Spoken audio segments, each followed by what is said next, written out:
أصدقائي وإخواتي في جماعة صناعة السينما في السودان، أنا في منتهى السعادة إن أنا هكون معكم إن شاء الله عن قريب في ورشة عمل عن الإخراج وأيضا عن مكساج الصوت بالسودان، نحو حلم كبير لإنشاء صناعة سينما سودانية كاملة. إحنا إخواتكم، إذا كان عندنا حظ السينما المصرية يعني سبقتكم، فإن شاء الله هننقل لكم كل الخبرات اللي اتعلمناها بأمريكا وفرنسا وبمصر وبكل العالم.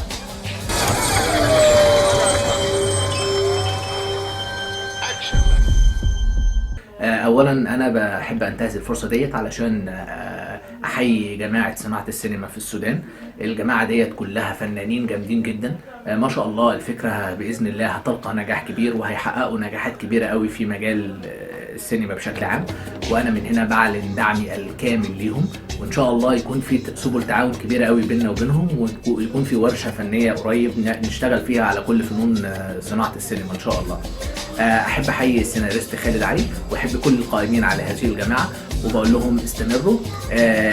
السودان بلد جميله قوي وبلد شقيقه لمصر، ولازم يكون في بيننا وبينهم تعاون، وان شاء الله تكون نتاج الورشه ديت اللي هنعملها يكون في فيلم انتاج مشترك بين مصر والسودان على موضوع يلقى قبول لدى الطرفين. تحياتي ليكم، وكل سنه وانتم بالف خير يا رب، واشوفكم على الف خير.